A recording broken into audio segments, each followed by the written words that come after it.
It's that time again. Guess who's going to the library? Very excited. The answer is me, by the way. Alright, welcome back to the YouTube channel, guys. If you're new, welcome. If you're a returning viewer, it's nice to see you again. I am going to the library. I'm excited. This is my favorite time of the month, every month. I've just finished work. I'm gonna drive to the library. It's gonna be great. Let me show you the books I read. I borrowed, I think, 8 books last month. Track record is getting better. So, books that I read. What Does Israel Fear from Palestine by Raj Shahishadi. I butchered your name, mate. I'm so sorry. Anyway, so I read this. Solid 5 out of 10. It kind of went into the history of Palestine and Israel and how Palestine wants to be free, but Israel as a country, if you could even call it that, it's an illegitimate state.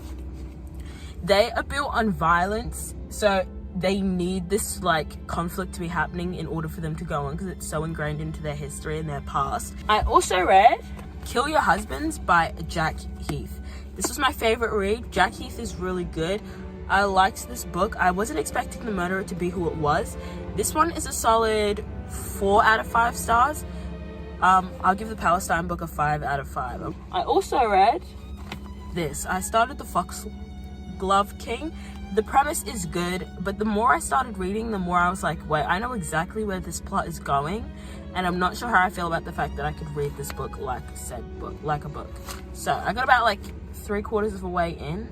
No, I didn't. I'm a liar. I got about this far in, so it's not too bad. About 200 pages. Those were the only books I read. Did I like them? Yeah, they're alright.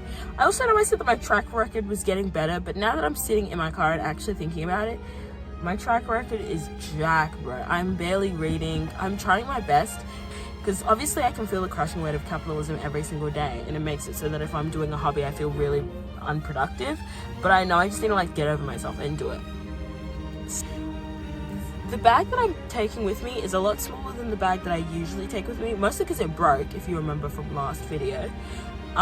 So surely this limits me to the amount of books I can get, because only so many fit comfortably. But we're going to the library, and I'm gonna see y'all there. Bye, Felicia.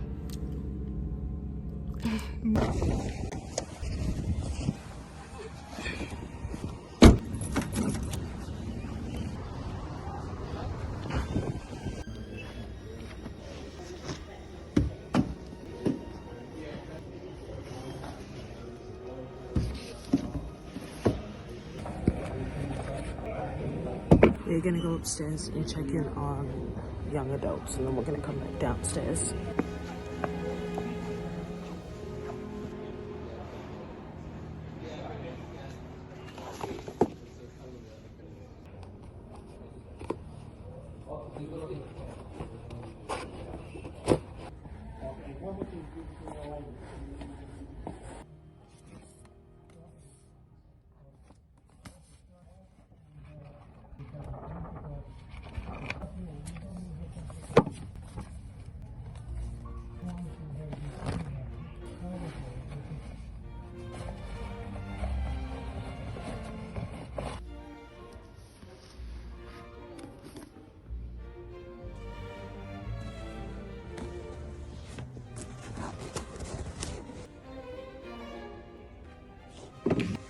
There's nothing crazy up here as per usual. I am going downstairs to look at adult fiction. But I do have some books, so it's not a loss.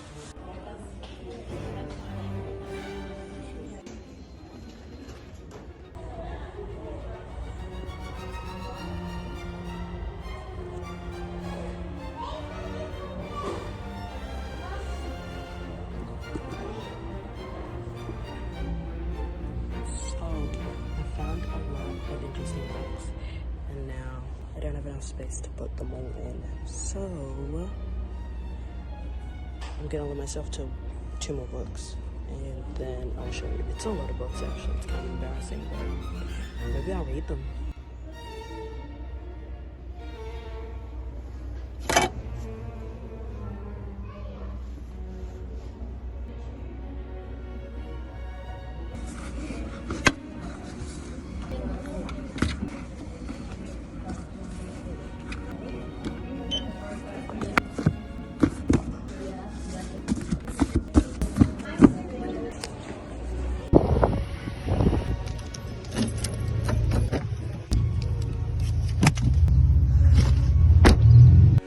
I will show you a haul when I get home. It's a lot more books than I was thinking I was gonna borrow, but I'm also gonna start reading some of them when I get home. Because like maybe instead of constantly reaching for my phone and looking for like 8 different sources of entertainment, maybe I should just like pick up a book like a normal human being and learn to not be so dependent on my devices. I'm like an addict, scratching and like demanding to quickly get something that I can't have.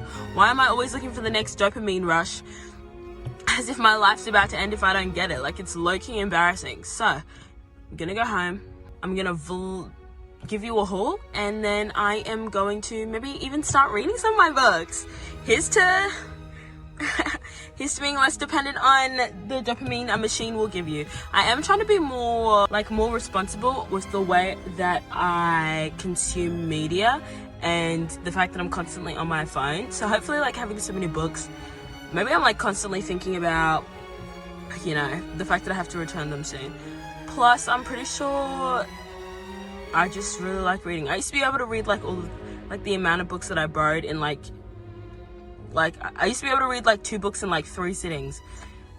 You know what I mean? Like, I just feel like I used to be better, and obviously I'm not going to be my 16-year-old self ever again, because she was definitely getting more exercise and she definitely cared less about what the people on the internet think about her. But I'm trying my best, okay?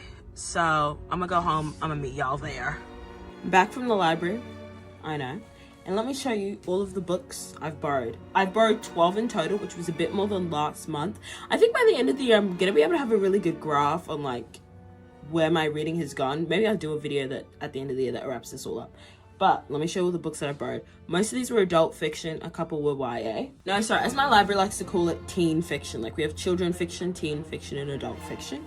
We've got adult fiction, we've got, actually, before I tell you all these books, I've got 12 of them, and I've got until the 26th of September to finish reading them all. So let me tell you a bit about what I borrowed. We've got The Fellowship of Puzzle Bakers by Samuel Burr. This one is about essentially some guy who knows how to solve puzzles, and he was way back when, like straight out the mother's womb, he was abandoned on these people's doorsteps. They taught him about puzzles. Now the person who was his mentor has died and has left one final puzzle for him to figure out. That's what this book's going to be about. I think I'm going to read it first. Next, we've got The Play of Shadows by Sebastian de Castell. This one is the first book in a series. See how nicely they just put that right at the top there? Very cutesy. Loving and liking that. It also means I'm not confused on whether or not I can read this book, or if I'm going to read like halfway through and then suddenly realize this is the second one. It's happened more times than you can count. This is a mystery. He has like weird spirit powers and he needs to use them in order to figure out who's trying to kill him. Let's sum it up as that. Next book is Sweet Revenge by Sarah Bonner. Essentially, 2 women receive an anonymous note. For one, it's a threat. For the other, it's an invitation for revenge. That's the book. Apparently, it's good. Samantha Downing said it made her jaw drop. So let's hope Samantha knows a thing or two. Another book we have is The Antique Hunter's Guide to Murder by C.L. Miller. Here she is. Essentially, like, this chick is running from her hometown. Suddenly, someone sends her a letter to come to like some fancy gathering. She comes back to her hometown and he's dead by the time she arrives. And suddenly she's like, seriously, dude, like, I've been avoiding this entire place from the moment I turned 18. Why do you need me here? And then he's dead. And then she's like, oh, I kind of feel bad for thinking that. She's like, let me solve his murder mystery. Like, I'm pretty good at using my brain and stuff. Like, I'm talented, I guess. That's what this book's about. Also, guys, these are abridged versions. Like, I actually don't know what any of these books are about. This is just the context clues. My inferencing, shout out my English teacher, that I've learned from reading it. Oh, please be the first book. This one. Oh, hallelujah. Book 1. See how this is nicely labeled? You other authors need to take notes. See how easy that is? And it still matches the theme of the book. The next book we have is The Principle of Moments by Esme Janikimim Pearson. Do I know what this one's about? No. Are there black people on the front? Yes. It's about like time travelers though. That's about it. And this guy falls in love with this girl. Same old, same old. Thought this could be good. Love a sci-fi. So I thought this could be cute. Yeah, that's about as much as I can tell you. That and prophecies. So it could be fun. And who doesn't love a black person? Next we have, this one is, I'm not doing this in any particular order, but this is the next book I'm about to show you. The next 2 books are YA. This one is a graphic novel. It's about this guy. Yes, he returns to Florida to his family and he needs a job, and he gets this job and he's like, oh, it's gonna be another bummy, crummy ass customer service job. I hate interacting with Karens. They are so rude. I hate being in a capitalistic system where I have to make money in order to live. I'm already living at home with my rents and it's terrible, right? But then he gets the job, and the job's like actual kind of cool because he's like cleaning up the galaxy or some junk, and he's like, damn, maybe I was quick to judge. So this is another one. It's A Curse of Salt by Sarah Street. It's a Beauty and the Beast retelling, except it is sea themed. So I don't know if it's because he's like the Kraken or something, but it takes place in the sea. Just know that much. And it's written for teenagers, so don't be thinking any sick and twisted thoughts, you smart readers. Okay, so this next book, also YA, is The Perks of Being a Wallflower. I haven't seen this film, and I'm one of those people who's like, after a certain point in time and everyone's asked you, if you haven't read a piece of media or watched it, at this point there's no going back. Like, I haven't watched nor read Harry Potter, and I refuse to do so because it's been so long of my life that at this point, if I started reading it, it's like I've just done it because someone told me to. Like, that's lame, and I refuse. But The Perks of Being a Wallflower by Stefan Chabolsky, quote unquote, it's a modern classic. Thought I could read it. If it's good, that's good. If it's not, I didn't lose anything. Next, we've also got Eleanor Jones Is Not a Murderer by Amy Dolk.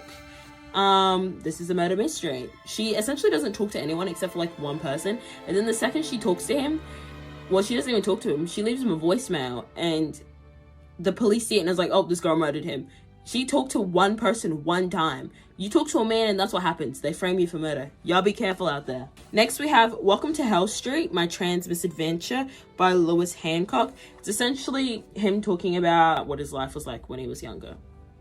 I just thought it'd be good. I need to like read more perspectives on people who aren't like me. Plus there's like nothing I could lose. Then I've got 2 non-fiction books. We have The Men Who Killed the News. Essentially it's just about, you know, the different men who have effect on the media that we're watching and reading today, which I think is interesting because obviously the news is very much controlled by like 3 people. Well, in Australia it's by like 1 guy, so it's like I thought that could be a good read. And then we've got The CIA and Imperial History. Those are all my books I've borrowed. I'm very excited to start reading them. I'm gonna be real with you. I am going to start with The Fellowship of Puzzle Makers. This one sounds fun. Also, I like how it looks. It is also giving like, you know, one of those books that they give to mums so they can learn how to be a mum before a baby is born? That stuff always freaked me out. Anyway, this is gonna be my first book. You will know in due time whether or not I liked it and how many stars I give it. But that's the YouTube video for now. I'm gonna see y'all around next time. I hope we enjoyed. I hope we had fun. Feel free to like, subscribe, maybe comment what kind of books you think I should read in the future. Because I've noticed that I read a lot of murder, a lot of sci-fi, a lot of thrillers. But I'm not actually reading too much like romance or like comedies or like slice of life type stuff. Like I really stick to the murder, the cults, the evil villains, the demons, the CIA, the FBI, and the murderers. Like I really stick to my set bits and bobs. I think I should like low-key start to widen my horizons when it comes to the books that I'm reading, but I also really like the area that I'm at, so it's something that future Esther will think about. But I hope you enjoyed this video. Don't forget to like, subscribe, and comment. And I'll see you in the next one. Bye.